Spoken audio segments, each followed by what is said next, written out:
आज मैं आप लोग के साथ शेयर कर रही हूँ सच में रिश्ता कैसे निभाया जाता है और मैं कहाँ से सीखी हूँ ये सब।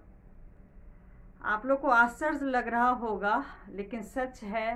ब्रह्म कुमारी में जो शिवानी जी हैं उनकी बातें या और जो भी उनके मेंबर लोग हैं मैं सुना करती थी। और मैं क्यों सुना करती थी, क्योंकि जिनके साथ मैं काम करती थी सर जो मेरे पिता समान हैं वो सुना करते थे। वो अपने सक्सेस जो लाइफ में हुए वो सारा कहानी मैम और सर मुझे बताया करते थे। जो भी उनके लाइफ में तकलीफ़ होती थी, मतलब मान लीजिए शिवानी जी वो तो थ्योरी बताया करते थे ना कि ऐसे रिश्ता निभाना चाहिए, कितना भी गुस्सा आए गुस्सा नहीं करना चाहिए, लोग धोखे देते हैं तो कैसे विचलित नहीं होना चाहिए, ऐसा करके वो कहा मतलब बताते हैं। लेकिन प्रैक्टिकल जब तक आप उस चीज़ को नहीं कर लेंगे तो बस यही लगेगा कि भाई मोबाइल हो या टीवी हो सामने, मतलब कैमरा के सामने लेक्चर दे देना एक अलग चीज़ है, प्रवचन दे देना एक अलग चीज़ है। लेकिन रियल में भाई आज के डेट में अगर गलत होता है तो कोई बर्दाश्त नहीं करता है और धोखे तो और बर्दाश्त नहीं करता है। लेकिन मैं सही बोलूं, दिन भर मैं टीवी देखा करती थी, काम के साथ साथ न्यूज़ देखना सब कुछ। शोरूम था तो हमेशा तो जानते हैं कस्टमर आते नहीं हैं, तो मुझे पूरा छूट दे रखे थे। मैं भी लाइफ में परेशान थी। तो रिश्ता कैसे जिया जाता है और क्या क्या होता है वो लोग अपना एक एक कहानी बताते थे। और मैं यहाँ मुझे ड्यूटी लगा के रखते थे टीवी में क्या क्या सुने। तो जब भी मौका सैटरडे संडे सर को मिलता था, वैसे वो वकील हैं तो वर्किंग डे में नहीं मिलते थे, सिर्फ सैटरडे संडे ही हम लोग शोरूम का पूरे वीक का काम करते थे। और फिर पूरे दिन मैम भी आ जाती थी और फिर हम लोग बहुत कुछ सीखने को मिलता था, बहुत ज़्यादा वो सिखाती थी। और सारा मतलब प्रैक्टिकल और उनके साथ क्या क्या हुआ, मतलब सही बोलूँ मैम बहुत गोरी थी, बहुत ज़्यादा हैं गोरी। और सर बिल्कुल काले, जितना काले का परिभाषा दिया जाए मतलब उतने वो काले थे। और मैं साईं बाबा कई उसमें बोली हूँ ना, बिल्कुल साईं बाबा, क्योंकि वो वाइट एज हो गया था तो वाइट उनका मतलब सेविंग था। तो से तो उससे ना मतलब बिल्कुल मुझे वो साईं बाबा ही नज़र आते थे। उनका आदर्श, जैसे साईं बाबा बोलते थे, समझाने का तरीका। सही बोलूँ मैं साईं बाबा के तो खैर वैसे पहले से ही भक्त थी। और उनका बोलने का तरीका और जो वो मुझे सिखाते समझाते थे ना, मुझे मतलब पिता से ज़्यादा मुझे उनमें साईं बाबा नज़र आते थे। तो मैं उनको बहुत इज्जत देती थी, बहुत ज़्यादा मान सम्मान, बहुत ज़्यादा। मतलब वो लोग सही बोलूँ मुझे ज़्यादा देते थे, मैं जिस लायक नहीं थी वो लोग मुझे बहुत देते थे। और रिश्ता देखिए दोनों तरफ से होता है, तो मैं भी उनको बहुत देती थी। तो कहने का मतलब ये है कि मैं भी अब वही काम कर रही हूँ कि मैं बहुत आगे सक्सेस हुई हूँ, बहुत ज़्यादा।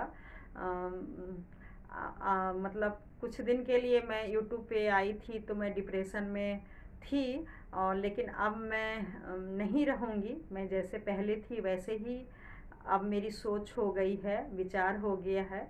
और मैं सच में जैसे मैं जिस जुनून के साथ जिस भगवान को मैं मान के मैं आगे चल रही थी, अपने लाइफ में जी रही थी जिस आदर्श पे कि सच में आपके साथ कितना भी गलत हो तो कैसे रिश्ता निभाना चाहिए, क्या करना चाहिए।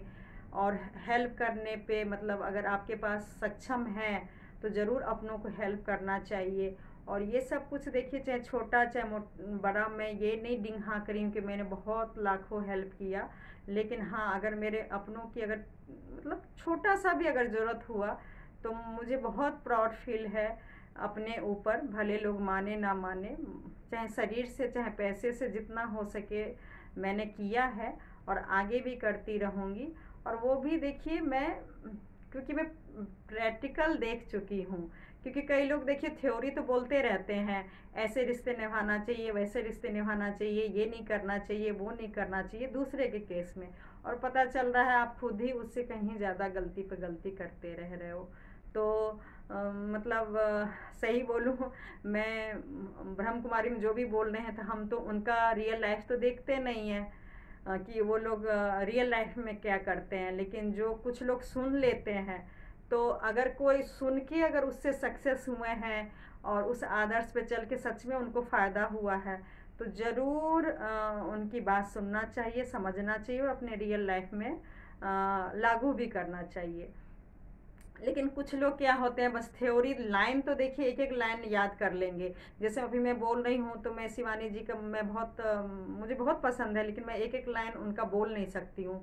कई लोग क्या होता है कि पूरा के पूरा लाइन तो वैसे बोल देते हैं, लेकिन अगर प्रैक्टिकल की बात करेंगे, रियल लाइफ में यूज करने की बात करेंगे, तो वो लोग उस हिसाब से नहीं कर पाते हैं।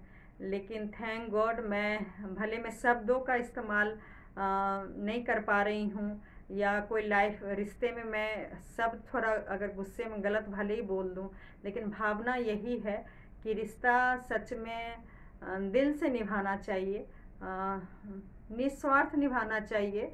और ऐसा नहीं कि स्वार्थ से नहीं निभाना चाहिए, दोनों तरफ से ही रिश्ता होता है। हर रिश्ते में होता है कि भाई अगर हमें कुछ फ़ायदा हुआ है, अगर हमें अच्छा लगता है किसी को घर पे बुलाना या किसी के घर जाना, तो सामने वाले का भी यही होना चाहिए कि मतलब वो भी हमारे घर आए, हम भी उनके घर जाएं, हम भी उनको टाइम दें और वो भी हमें टाइम दे। यही एक ज़िंदगी है और कुछ नहीं है। और भले आपके साथ गलत हुआ तो मतलब सर यही कहते थे, हाँ काला की बात मैं बोल रही हूँ, तो काले की वजह से ना देखिए पता नहीं, मुझे रीज़न नहीं पता, बोल मतलब उनके माँ बाप भी मतलब बहुत सक्सेस वैसे हैं सर, बहुत ज़्यादा, पांचों भाई में बहुत कुछ है, लेकिन जो माँ बाप से एक जो इज्जत मिलना चाहिए था स्टार्टिंग में वो नहीं मिला, क्योंकि उनकी भी दो बेटी ही थी पहले। और मैम कहती थी कि उसकी वजह से वो लोग को बहुत सुनने को मिलता था, बहुत ज़्यादा। और आप यकीन नहीं करेंगे, आज भी मैं अगर 41-42 साल में सोच रही हूँ, दो बेटी होने के बाद भी बच्चे, तो उन्हीं लोग की वजह से, क्योंकि वो लोग मुझे इतना आशीर्वाद देते थे ना और इतना मेरा दुख तकलीफ़ को समझते थे। बाद में उनको भी भगवान ने दो बेटा दिया, और मुझे सुबह शाम जब भी मैम या सर मिले तो हमेशा यही कहते थे कि मतलब परिवार पूरा होगा, ज़रूर होगा। और बहुत आशीर्वाद देते थे, मतलब इतना मुझे आशीर्वाद देते थे ना, तो सही बोलूँ सारा आशीर्वाद तो मुझे सही में उनका फला। जो जो कहते थे एक एक भविष्यवाणी उन्होंने मेरे लिए किया था कि आपकी फैमिली मेम्बर आपके साथ क्या करेंगे, कैसे करेंगे, और आप मतलब कहाँ तक आगे जाएंगी। सही बोलूँ मैं औरों को भविष्यवाणी करती हूँ, वो मेरा कर चुके थे। और उसमें उन्होंने मतलब मेरा बेटा होने के लिए भी बहुत उनका इच्छा था, बहुत ज़्यादा, कि जितना जल्दी हो सके मतलब मेरा फैमिली कंप्लीट हो जाए। तो बस मैं यही कहूँगी कि उनके साथ सब गलत बिहेवियर करते थे, लेकिन फिर भी उन्होंने इस चीज़ पे ध्यान नहीं दिया, और परिवार और रिश्ता बहुत अच्छे से निभाए, बहुत अच्छे से। और वही चीज़ मेरे अंदर डाले हैं कि कुछ भी हो जाए आप फैमिली को नहीं छोड़ना। और आप यकीन कीजिएगा मैं 20 साल से वही उन्हीं के सिद्धांत पे चली, बहुत ज़्यादा। शादी के 20 साल, बस ये मैं 1.5 साल मैं भटक गई हूँ, और मैं बताऊँगी सच में मैं भटक गई हूँ। मैं बस दूसरे की गलती तो देख रही हूँ कि 1.5 साल से वो लोग क्या कर रहे हैं, लेकिन साथ साथ मैं भी अपना गलती कर रही हूँ।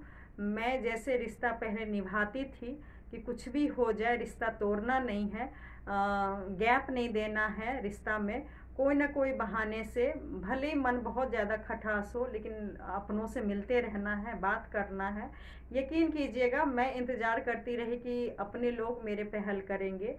ये पहली बार है, ये मेरी, मैं गलती को मानती हूँ कि मैं पहल नहीं की। अगर वो लोग ने नहीं किया तो मैंने भी नहीं किया, और जिसके कारण आज काफ़ी रिश्ता मतलब सोचिए ख़त्म है। तो बस मैं पहले जैसे फिर हो गई हूँ, और कोई मेरे साथ दे ना दे, लेकिन मैं अंदर से सबको माफ़ कर चुकी हूँ मन से। जब तक आप नहीं माफ़ करेंगे किसी को, तो सही बोलूँ लाइफ खुद का बहुत ख़राब हो जाता है। मैं पहले भी वीडियो में बता चुकी हूँ कि अपनों की गलती को माफ़ करने में ही भलाई है, क्योंकि जब तक आप अपनों को माफ़ नहीं करेंगे ना, आप चैन से रह ही नहीं सकते हैं। अगर सच में अगर आप उनके अपने हैं, तो बस वही चीज़ें याद आती रहेगी, उनकी नेगेटिव बातें याद आती रहेगी, उनकी पॉजिटिव बातें आपको याद नहीं आती रहेगी। तो आप बस प्रैक्टिकल में काम कीजिए। आपके रिलेटिव की जो भी अच्छाई हो है, वो उस चीज़ को याद करते रहिए। बस सोचिए जैसे आपका गुस्सा है वैसे आपके रिलेटिव का गुस्सा है, तो अगर उन्होंने गुस्सा में कुछ बोल दिया है तो उनको प्लीज़ माफ़ कर दीजिए, और थ्योरी से ज़्यादा प्रैक्टिकल में लाइफ जीने की कोशिश कीजिए। सच में सारे रिश्ते बहुत ही अच्छे होंगे।